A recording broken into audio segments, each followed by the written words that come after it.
Dipersembahkan oleh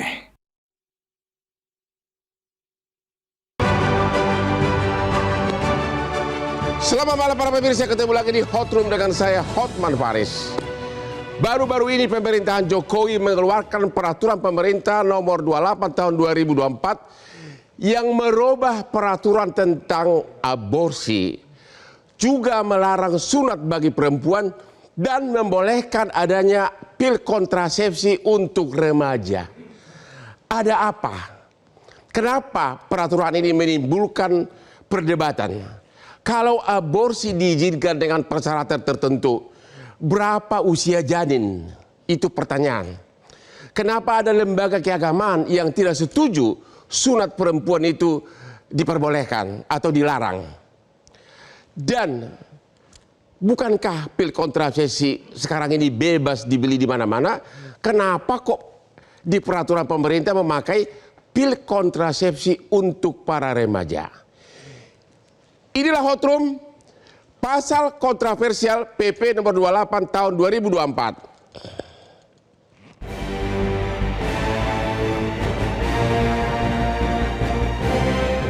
3 bulan menjelang akhir jabatannya sebagai Presiden Republik Indonesia, Presiden Joko Widodo telah menetapkan beberapa peraturan presiden atau PP yang kontroversial, yaitu PP nomor 28 tahun 2024 tentang kesehatan. Dalam PP tersebut terdapat berbagai aturan terkait penyelenggaraan kesehatan. Salah satunya tentang aborsi legal bagi korban pemerkosaan dan kekerasan seksual, upaya kesehatan sistem reproduksi usia sekolah dan remaja, serta larangan sunat bagi perempuan. Pada pasal mengenai aborsi, korban pemerkosaan, batasan usia kandungan masih belum jelas, dan penerbitan surat keterangan dugaan perkosaan dari kepolisian masih sulit didapatkan, sehingga menunda tindakan aborsi yang seharusnya bisa dilakukan sejak korban dinyatakan mengandung. Untuk pasal kesehatan reproduksi, terdapat penyediaan alat kontrasepsi untuk usia sekolah dan remaja, juga menjadi pro dan kontra. Serta pasal mengenai penghapusan praktik sunat perempuan masih menjadi perdebatan di antara lembaga kesehatan dan lembaga keagamaan di Indonesia. Batasan-batasan juga harus jelas agar peraturan tersebut tidak disalahgunakan dan berpotensi menimbulkan kegaduhan baru.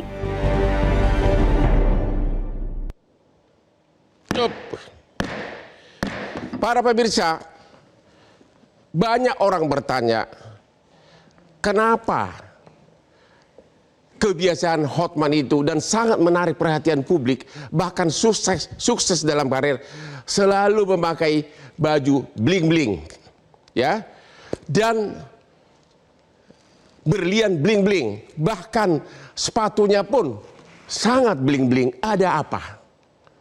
Namun orang apakah tahu salah satu yang sangat mendukung karir Hotman sehingga bisa bekerja keras adalah Hotman selalu rutin minum kopi luwak hitam premium.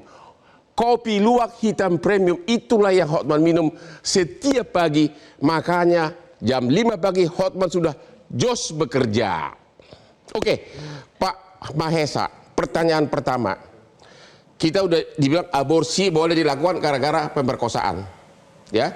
Pertanyaan pertama, apa syarat agar pemerkosaan itu bisa dipakai sebagai alasan untuk aborsi? Apakah cukup dengan laporan polisi? Dan yang kedua, sekaligus dijawab, kalau kekerasan seksual atau karena alasan kedaruratan medis, apakah cukup dari surat dari dokter bahwa si pasien ini ada masalah bisa aborsi? Syaratnya apa? Ya, jadi memang di PP 28 ini disebutkan di pasal 118-nya ya, bahwa tindakan aborsi atau penghentian kehamilan itu mensyaratkan ada 2 dokumen. Yang pertama adalah surat keterangan dari dokter, kemudian yang berikutnya adalah surat keterangan dari penyidik, Bang Hotman. Ya. Nah, cuma memang yang jadi pertanyaan, dan sebenarnya kontroversinya tidak hanya di PP ya. Ini kontroversinya mulai dari dulu ketika terbit Undang-Undang 36 tahun 2009 tentang kesehatan juga sudah memunculkan indikasi aborsi Sebentar akibat dulu. perkosaan. Pertanyaan saya kurang tajam tadi karena tadi lupa minum kopi luwak kesayangan saya. Ya, kopi luwak hitam premium. Oke. Ya. Oke. Tolong Pak diperinci. Kalau pemerkosaan, coba spesifik dulu. Syaratnya apa agar boleh aborsi? Cukup enggak laporan polisi, LPD polisi selesai? Ya, ini saya sebutkan bunyi pasalnya ya, Ya. Bang Hotman ya. Jadi pasal 118 PP berbunyi kehamilan akibat tindak pidana perkosaan atau tindak pidana kekerasan seksual lain yang menyebabkan kehamilan, sebagaimana pasal 116 itu dibuktikan dengan surat keterangan dokter atas usia kehamilan sesuai dengan kejadian tindak pidana perkosaan atau tindak pidana kekerasan seksual lain yang menyebabkan kehamilan. Itu pertama. Ya. Kemudian kedua adalah keterangan penyidik mengenai adanya dugaan perkosaan dan atau kekerasan seksual lain yang menyebabkan kehamilan. Berarti harus ada keterangan penyidik. Ya. Berarti harus diinvestigasi dulu. Ya. Kalau misalnya berbulan-bulan nggak ditemukan adanya pemerkosaan, udah keburu hamil, berat dong. Gimana Ya, Pak? betul. Karena memang kalau berdasarkan teorinya kan dari sejak persetubuhan itu terjadi, Ya.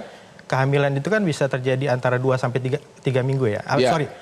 Proses nidasinya sendiri itu bisa 5 sampai 10 hari. Ya. Tapi tanda kehamilan itu kan bisa kelihatan di 2 sampai 3 Kalau minggu. penyidikannya baru 3 bulan, Ya, itu kehamilan sudah terjadi. ya berarti sudah terlambat untuk diaborsi kalau sudah 3 bulan.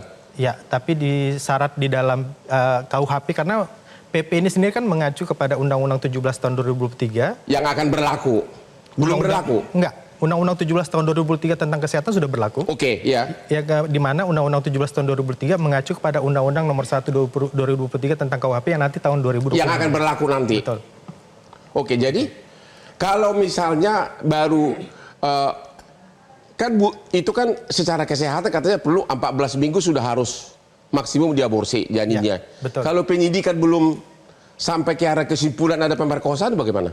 Ya, itu juga yang menjadi perdebatan ya, karena aborsi itu kan sebenarnya secara teori ada dua ya. Ada yang disebut dengan aborsi spontan, aborsi yang gugur secara proses kondisi tubuh dan fisik dari ibu atau janin.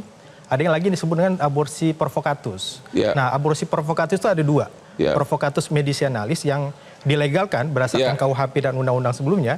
Ada lagi yang provocatus criminalis yang tidak melalui jalur. Nah, pertanyaan besarnya abortus provocatus dengan indikasi perkosaan ini yang memang apakah masuk indikasi medisinalis? Oke. Intinya agar bisa aborsi karena pemerkosaan harus ada surat keterangan dokter bahwa telah hamil. Betul. Yang kedua surat keterangan dari polisi bahwa terjadi pemerkosaan. Ya. Pak Holil Nafis, apakah secara agama kalau bayi janin sudah lebih dari 14 minggu masih boleh nggak diaborsi? Ya, saya ingin menyampaikan bahwa aborsi pada dasarnya tidak boleh. Pada dasarnya tidak boleh. Ya. Jadi kalau kita nyebut haram, kalau dilakukan dia berdosa, dan dosa itu ancaman dari siksa dari Tuhan, dari Allah Subhanahu Wa Taala. Ya.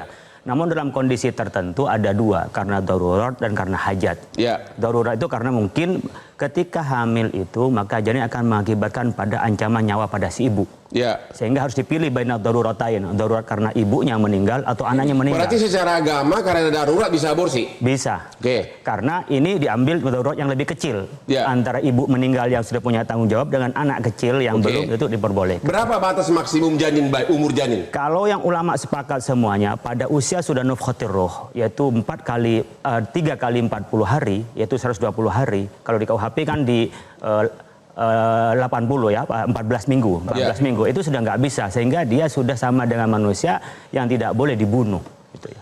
Dan kalau di fatwa MUI yang tahun 2005 disebutkan bahkan boleh aborsi karena perkosaan itu kalau janin tidak lebih dari usia 40 hari. Ya. Jadi sebenarnya bisa dideteksi sedari awal ketika diperkosa, dia mungkin ada gangguan jiwa, ada masalah yang berat, sehingga ada di situ dipastikan oleh tadi medis dan oleh juga kepolisian bahwa memang kehamilan itu ada gara-gara perkosaan. Kalau izin kepolisian atau surat dari penyidik terlalu lama, sehingga udah keburu lewat 14 minggu, bagaimana secara agama? Kita kan bisa melihat secara pasti ya, tidak hanya kepolisian sementara saja. Kalau orang tidak pernah hubungan intim, orang ini bersih, kemudian dia yang diperkosa satu-satunya mau hamil dari mana? Ya, tapi kan menurut undang-undang ini dokter hanya boleh mengaborsi kalau ada surat dari polisi, ya kan? Ya, Kalau surat dari polisi itu kelamaan. Ya kan kita malah mempersilahkan untuk tidak aborsi. Jadi aborsi itu diperbolehkan kalau itu mengancam kejiwaan terhadap si ibu. Jadi ketika dia itu terus hamil dan terus melahirkan, nggak ada masalah dalam Islam. Tidak harus aborsi. Secara agama ya? Secara agama nggak apa-apa. Yang dosa itu adalah orang yang melakukan pemerkosaan. Anak tidak dosa karena nggak ada dalam Islam itu dosa turunan. Oleh karena maksud saya begini, tadi kan secara agama batas usia janin itu kan ada. Ya. Kalau Kalau sudah lebih dari 40 hari, kemudian dia sudah nggak bisa ditemukan secara pasti, maka tidak boleh janin ini digugurkan, tidak boleh melakukan aborsi. Secara agama itu salah. Iya. Meskipun karena polisinya yang terlambat kasih surat begitu. Iya, yaitu persoalan teknis. Tapi Islam sudah mengatakan sudah ada di situ janinnya dan sudah ada proses-proses menjadi manusia, itu sudah tidak boleh. Maka mengantisipasi itu mengambil jarak yang 40 hari meskipun ulama sepakatnya di 120 hari. 120 hari. 14 minggu itu. Di KUH pidana yang berlaku nanti 2026 14 minggu Pak ya? Ya 14 minggu. 14 minggu. Oke. Jadi boleh diaborsi asalkan ada surat keterangan dokter bahwa telah hamil dan surat dari polisi menyatakan bahwa itu hasil pemerkosaan. Ya, tapi yang menariknya gini Bang. Ya. Yang menariknya itu kan bunyi PP-nya adalah tindak pidana itu dibuktikan dengan surat keterangan dokter dan surat penyidik. Ya. Kalau kita yang belajar hukum kan pembuktian itu bukan di situ sebenarnya. Ya. Pembuktian itu kan nantinya di pengadilan.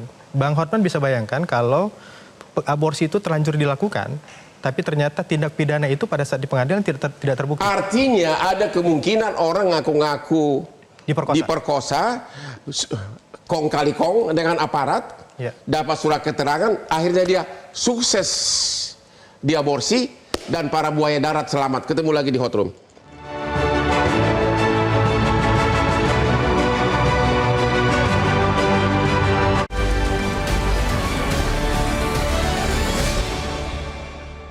Dipersembahkan oleh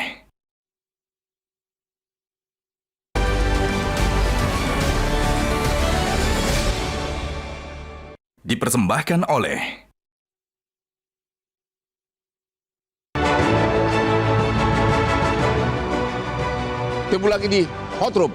Ibu Maria Ulfah, Komisioner Komnas Perempuan. Apa kesulitan perempuan yang mengaku korban diperkosa untuk membuktikan bahwa dia adalah korban pemerkosaan selama ini yang ibu alami? Ya, untuk korban perkosaan memang tidak mudah ya dia untuk bicara, untuk memberikan kepada orang yang tidak dipercaya itu menjadi kesulitan. Jadi kesulitan yang pertama adalah pada alat pembuktian. Ya. Alat pembuktian itu juga menjadi salah satu tantangan bagi korban ketika melapor. Apalagi kalau pelakunya kabur. Ya, karena ada faktor lain juga yang seringkali korban ketika melapor kemudian dilapor balik oleh pelakunya gitu sebagai pencemaran nama baik atau lain-lain. Jadi ada seperti itu. Termasuk juga dalam hal ketika misalnya laporannya sudah diterima oleh kepolisian. Itu juga kadang-kadang korban juga masih mengalami shock ya, mengalami shock, mengalami depresi, tidak siap untuk memberikan kesaksian misalnya. Itu juga menjadi persoalan. Nah, oleh karena itu di dalam Undang-Undang Tindak Pidana Kekerasan Seksual itu juga korban diberikan pendamping, baik pada saat dia melakukan untuk pemulihan dirinya maupun juga untuk pendampingan pada saat dia melapor, diberikan konseling juga. Kalau ada orang memang hamil karena hubungan mau sama mau, tapi dia tiba-tiba berbohong, dia ngaku saya diperkosa 3 minggu lalu di rel kereta api, kemudian bikin laporan polisi, itu bagaimana Bu? Kan nggak ada, dia mengatakan pelakunya kabur, padahal tujuan dia sebenarnya mau aborsi. Ya, artinya soal pelaku kabur itu kan tugasnya polisi yang harus mencari, harus mengejar gitu. Jadi kemungkinan itu bisa ya terjadi ya? Iya, bisa saja terjadi. Tetapi kalau misalnya undang-undang ini kan diatur itu kan untuk memberikan perlindungan terhadap korban. Iya, jaminan terhadap korban gitu. Jadi korban ketika dia menyampaikan bahwa dia diperkosa, itu negara sudah wajib memberikan perlindungan terhadap yang korban Komnas ini. Sendiri sudah berapa kasus yang terjadi pemerkosaan yang lapor ke lembaga ibu? Ya, di Komnas Perempuan itu dalam setiap tahun itu rata-rata kami menerima pengaduan langsung ke Komnas Perempuan itu sekitar 6.000 kasus per tahun. 6.000 kasus? 6.000 kasus yang dilaporkan. Dari 6.000 kasus itu sepertiganya adalah kasus kekerasan seksual. Maksudnya pemerkosaan atau kekerasan seksual? Kekerasan seksual itu bermacam-macam, dari mulai perkosaan, termasuk perkosaan di dalamnya gitu. Ada pelecehan seksual. Berarti ada sekitar 2.000 korban pemerkosaan kekerasan seksual setiap tahun. Betul. Di kota mana paling banyak, Bu? Boleh tahu nggak, di Jakarta atau di mana? Iya, di Jakarta termasuk yang tertinggi. Di Jakarta termasuk yang tertinggi. Iya, artinya pada umumnya memang di perkotaan ya. Di perkotaan, jadi hampir 2.000 lebih korban pemerkosaan kekerasan seksual yang melapor ke Komnas Perlindungan Perempuan. Ya, jadi yang kasus perkosaan yang sampai mengalami kehamilan itu sekitar 103 atau 123 kasus ya per tahun. Berapa? Sekitar 123 kasus per tahun yang mengalami kehamilan. Kehamilan? Ya. 100? Sekitar 123. Itu mungkin bisa di dalam Kalau gitu kita tar dulu ke Pak Hasto dari BKKBN. Pak Hasto melalui Zoom. Pak Hasto, halo. Ada dua pertanyaan mengenai perkosaan ini. Apakah ada data yang Bapak punya?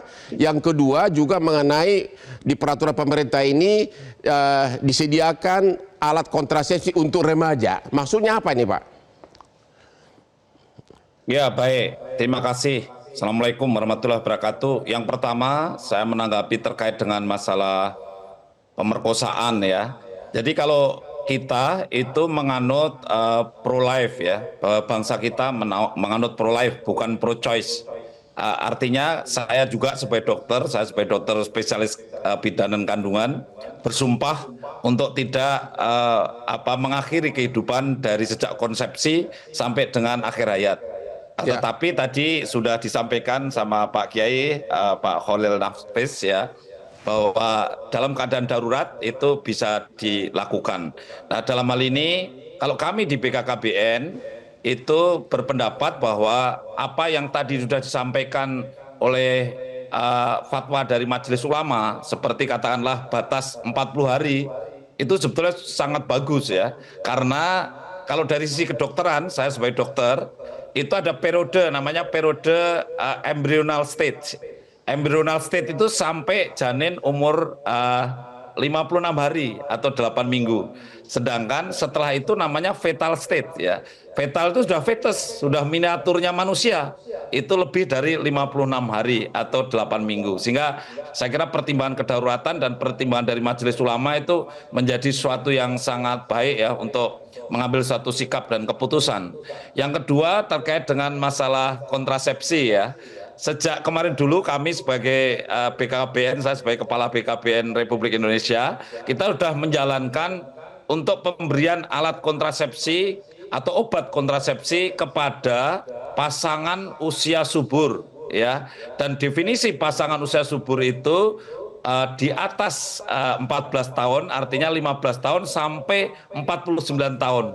Sehingga ketika ada pasangan, dia remaja, usia sekolah juga, tapi sudah pasangan, sudah dalam bentuk pasangan suami istri, maka ini harus dikonseling untuk kalau bisa menggunakan alat kontrasepsi dulu. Karena kalau hamil kurang dari 20 tahun usianya, itu akan menimbulkan kematian ibunya tinggi, kematian bayinya tinggi, stuntingnya juga tinggi. Jadi memang kami dengan undang-undang ini mungkin akan lebih kuat lagi untuk kampanye agar tidak hamil usia kurang dari 20 tahun begitu. Tapi Pak, ya, karena mohon maaf Pak, ya, di undang-undang itu maupun di peraturan pemerintah tidak disebutkan remaja yang sudah nikah, hanya ada kata-kata remaja, sehingga seolah-olah remaja yang masih single pun diizinkan untuk ambil pil kontrasepsi. Di undang-undang nggak ada kata-kata remaja yang sudah nikah.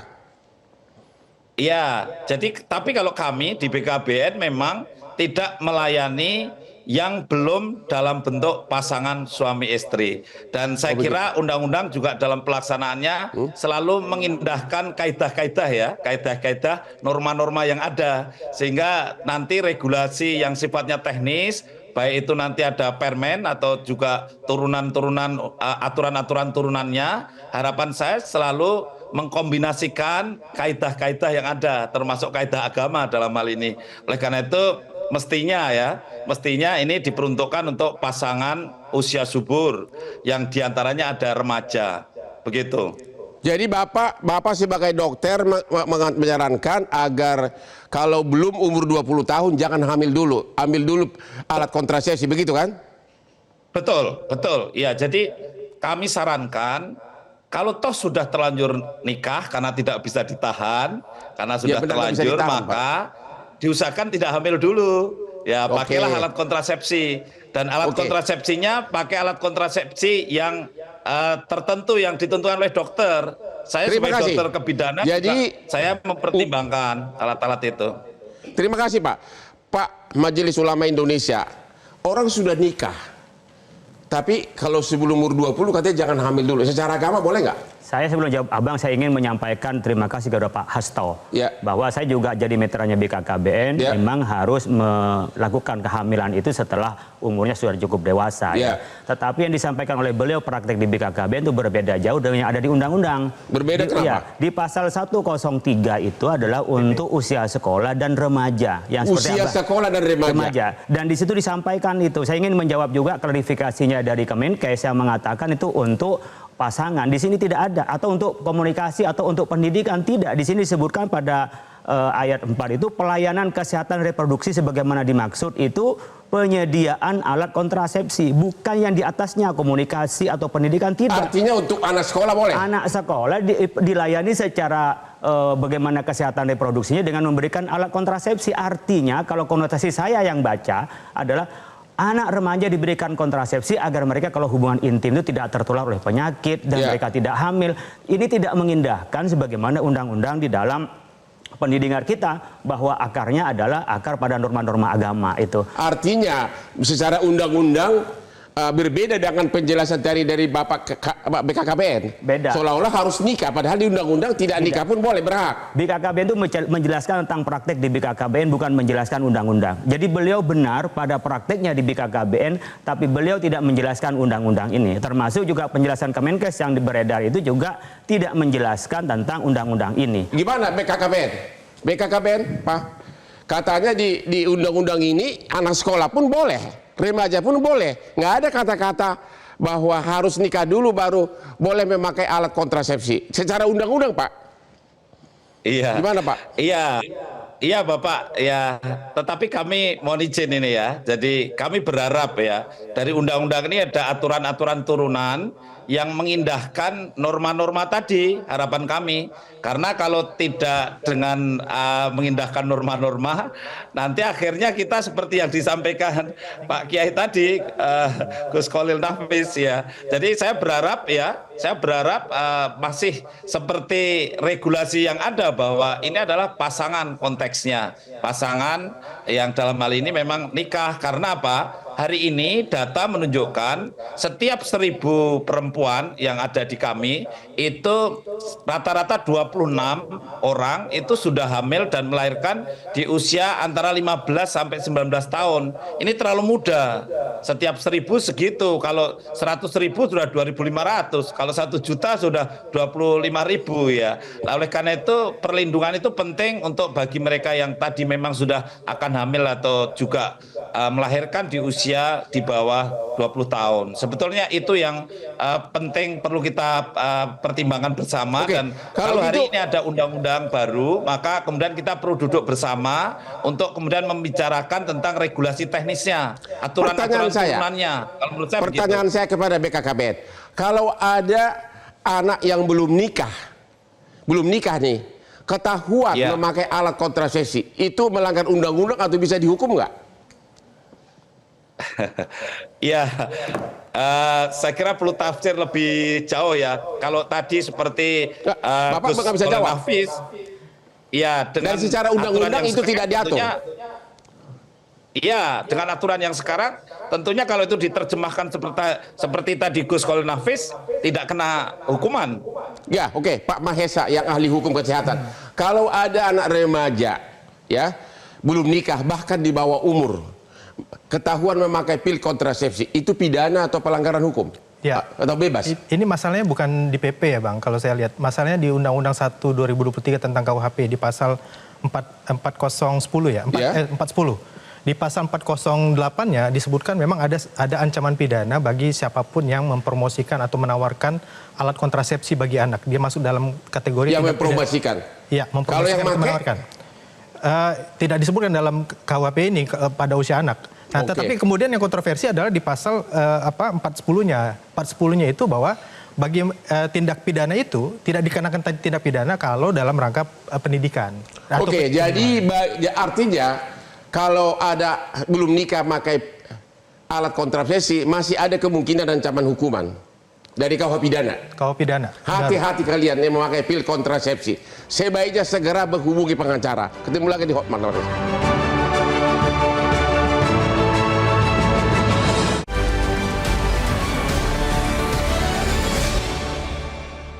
Dipersembahkan oleh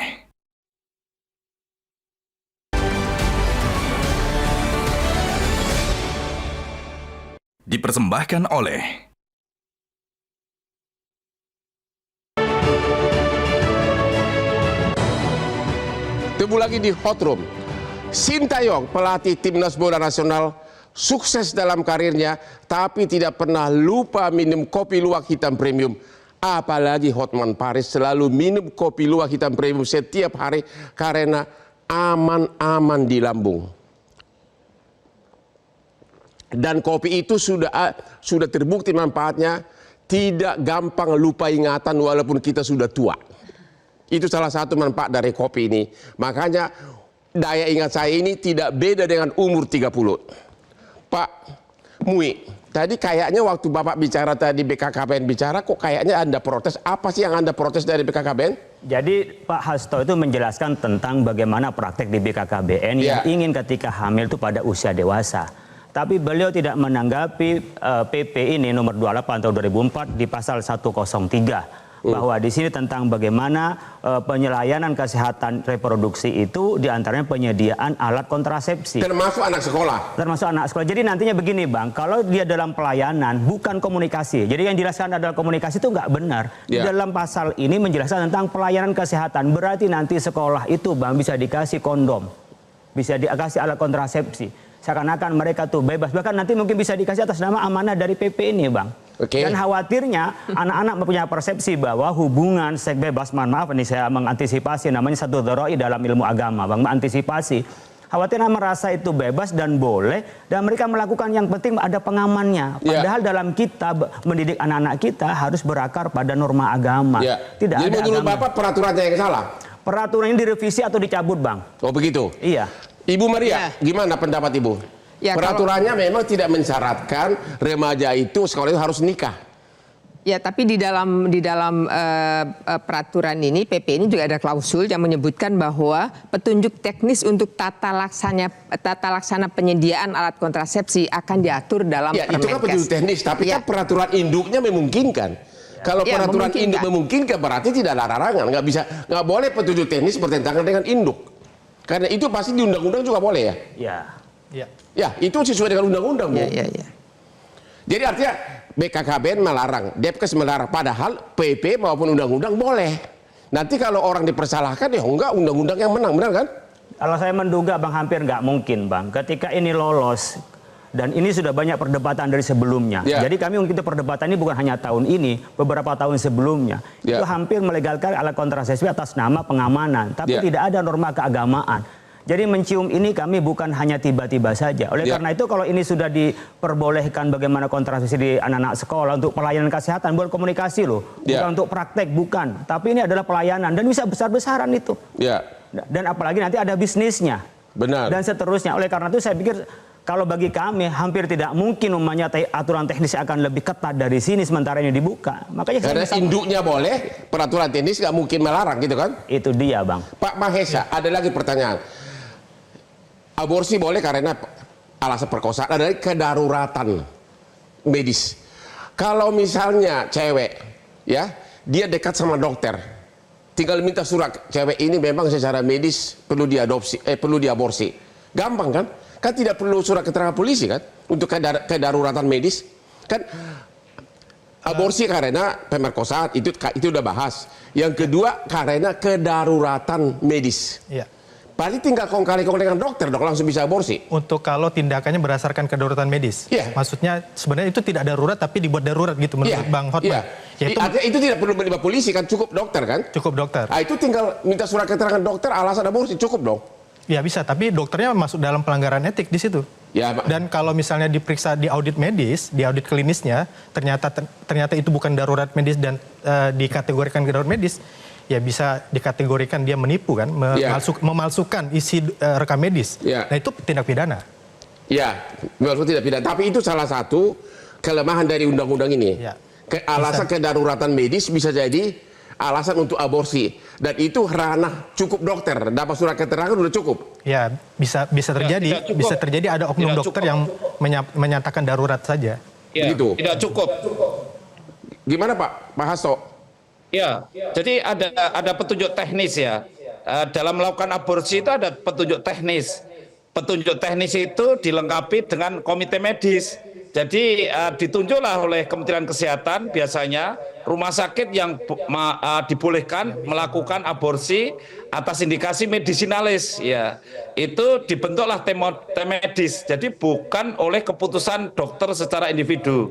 Makanya sebetulnya selama ini yang saya alami dan saya tahu bahwa keputusan-keputusan yang sifatnya medis itu bukan individual. Yang menentukan adalah komite medis, tim medis untuk melakukan terminasi kehamilan. Kalau ceweknya di pedesaan, di daerah pedesaan di Bali Gunung, ke komite medis mana dia datang, Pak? Kan kalau komite medis yang mana? Tidak akan diaborsi, Bang, kecuali dibawa ke komite medis rumah sakit pemerintah setempat. Jadi rumah sakit negeri kan banyak, sampai daerah-daerah ada. Itu di sana ada komite medis. Di undang-undangnya nggak ada begitu. Di PP. Itu di PP diatur. PP diatur. Oh, jadi harus ke komite medis ya? Iya, diatur di dalam permen bagaimana cara terminasi kehamilan. Ada aturannya. Kalau melanggar itu tidak bisa. Itu malpraktek. Oh begitu. Ibu Maria setuju?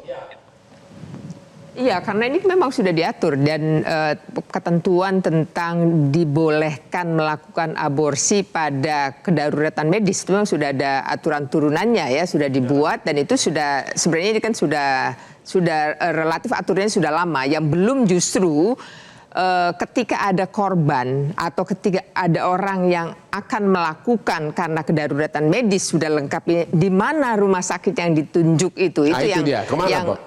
Kalau yang sampai dengan regulasi yang dari Undang-Undang tahun 2009 itu sampai dengan ada Undang-Undang Kesehatan yang baru itu kan belum ada ketentuan yang jelas gitu. Jadi kalau nggak bisa ada PP 61, Bu. Ada PP 61. Iya, yang 2016 ya disebutkan. Yang mensyaratkan bahwa harus ada rumah sakit yang ditunjuk oleh pemerintah setempat. Sekarang ini rumah sakit mana?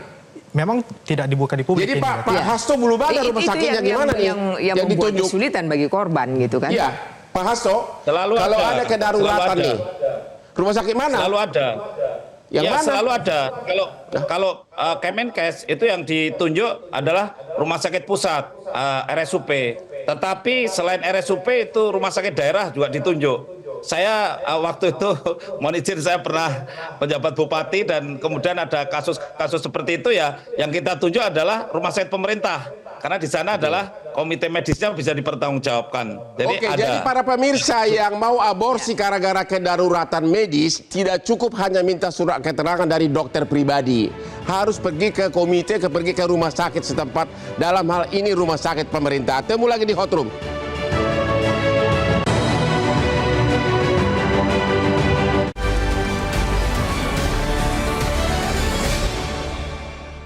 Dipersembahkan oleh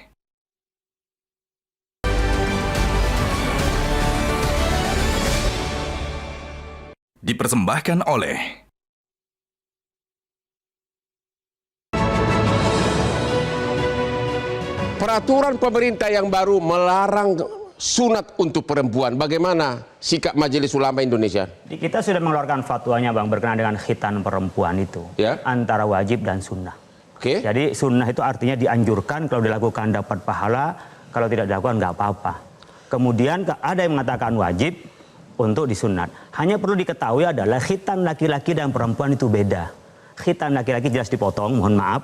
Sementara kalau di perempuan itu dibersihkan. Ya. Cuman prakteknya seperti halnya yang ada di WHO itu, Bang. Caranya khitan itu ada 6 macam dan itu semuanya dilukai. Ya. Demikian juga ada beberapa praktek yang itu langsung dipotong dan itu sampai habis. Nabi makanya dulu mengatakan ikhfidhi wala tunhiki. Halus aja, jangan sampai dilukai dan sampai dirusak. Itu Nabi sampaikan. Jadi artinya menurut Bapak peraturan pemerintah ini melanggar norma agama? Ini bertabrakan dengan norma agama. Kita tidak mewajibkan, tapi tidak boleh dilarang. Jadi melarang suatu yang kita anjurkan atau kita bolehkan di dalamnya, kemudian oleh undang-undang ini, oleh peraturan, maksud saya peraturan ini adalah dilarang. Nah ini melarang suatu yang kita anjurkan itu yang bertentangan dengan agama. Bertentangan dengan apa? Ibu Maria? Ya, kalau jadi tadi Pak Kiai Khalil Nafis mengatakan bahwa itu WHO. Sebenarnya praktek yang di Indonesia, kalau dari data yang ada di Komnas Perempuan, itu terjadi hampir seluruh daerah dan prakteknya tidak sekedar membersihkan, tapi betul-betul memotong. Pertanyaannya kenapa di undang-undang dan peraturan pemerintah tidak boleh sunat perempuan? Setuju atau tidak? Setuju, karena itu berbahaya. Hah? Setuju. Walaupun norma agama itu boleh, dianjurkan. Artinya gini, namanya P2GP, pemotongan dan pemotongan dan perlukaan genitalia perempuan itu berbahaya, membahayakan. Jadi ini yang apa namanya itu yang menjadi alasan mengapa dilarang karena memang berbahaya. Dan kalau dari sisi Komnas Perempuan, pemotongan genitalia perempuan adalah pelanggaran hak asasi manusia. Jadi menurut Ibu peraturan ini sesuai dengan Bapak, Ibu setuju? Setuju. Saya tidak setuju. Gini Pak, Bang, begitu dulu Bang. Jadi yang disampaikan Bu Maria Ulfa itu adalah praktek. Praktek yang salah dan itu praktek bukan khitan. Itu perusakan. Khitan yang ada dalam Islam itu tidak dirusak dan tidak dipotong. Oleh karena itu kalau karena praktek yang salah, prakteknya dibenerin bukan syariatnya yang dilarang, Bang. Artinya bukan aturan dalam Islam atau ketentuan Islam itu yang dilarang. Karena ketentuan dalam Islam tidak ada yang untuk mendorotkan, berdarahan, tidak. Maka Nabi mengatakan, ikhfidhi wala tunhiki.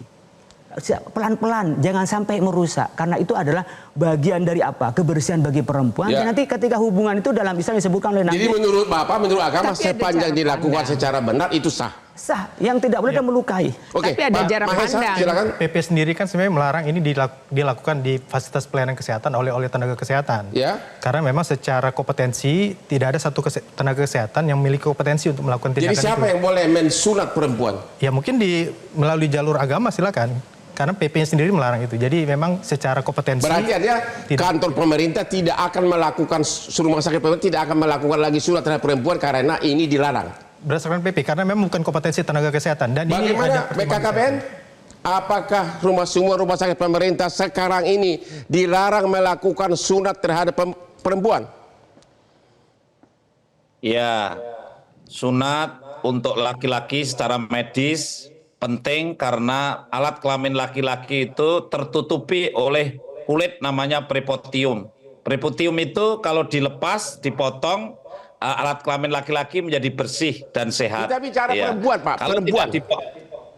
Bagi perempuan namanya klitoris, bukan penis.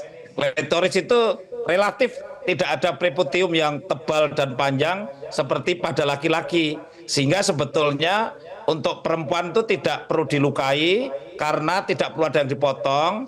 Karena bagian klitoris itu tidak tertutup secara rapat seperti ada pada laki-laki. Sehingga kalau seandainya pengertiannya itu hanya membersihkan sama sekali tidak melukai, saya kira itu yang diharapkan.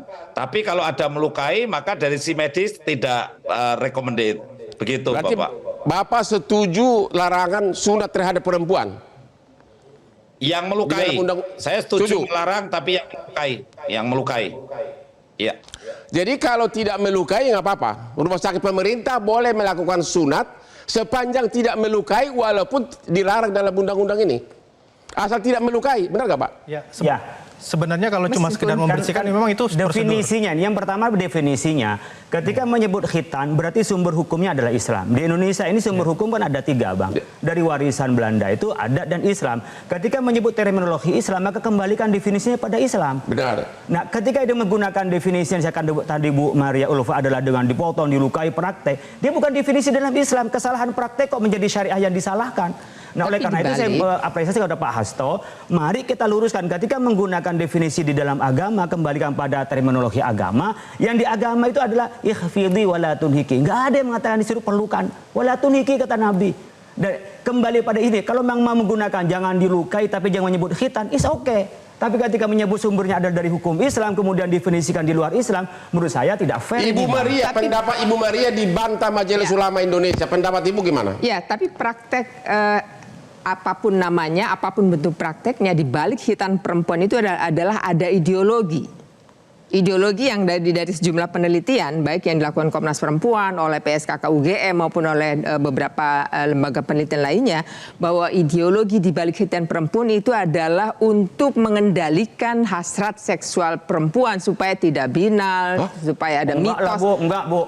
Tidak mungkin. Nah. Saya yang tahu di agama. Kalau Ibu penelitian Ini ada yang penelitian. seperti itu mungkin. Iya, itu tidak Ya, ada. artinya itu fakta, bahwa penelitian ini kan fakta, karena penelitian Kan dilakukan masih di 10 masih provinsi. bayi Bu. Masa mengendalikan hasrat seksual Orang dewasanya. perempuannya masih bayi?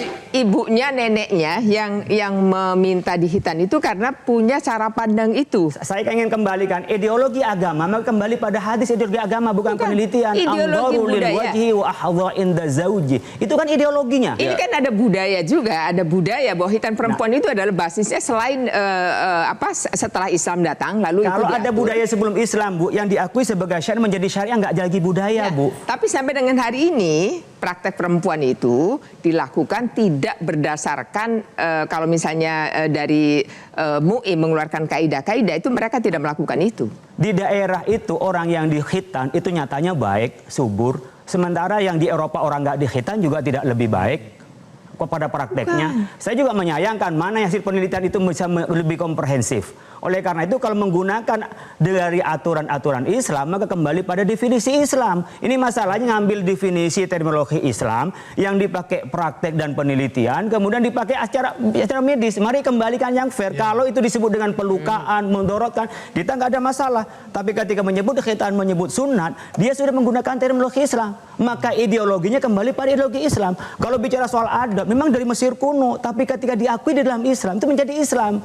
Karena apa? Karena kita mengikuti pada perintah Nabi. Jadi tidak berarti kalau budaya akan selamanya menjadi budaya, tidak. Ketika al-ada menjadi muhakkamah, apalagi al-ada mansusun bin nasi, maka sudah menjadi hukum, tidak lagi disebut adatnya.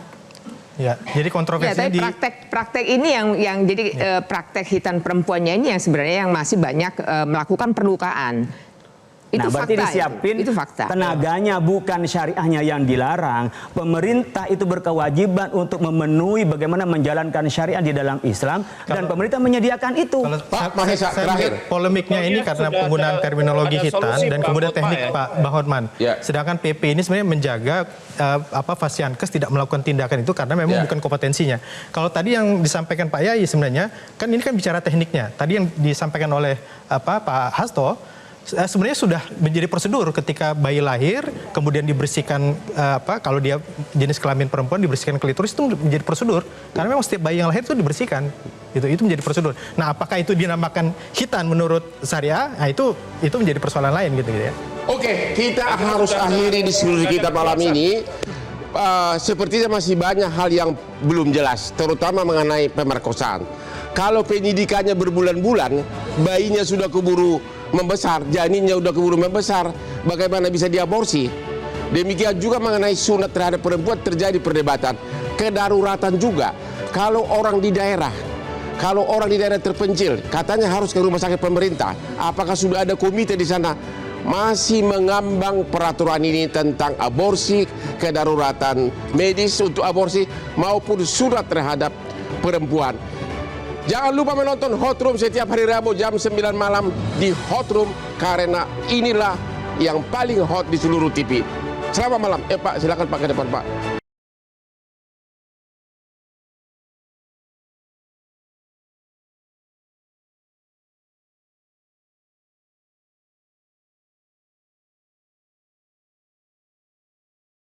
Metro TV.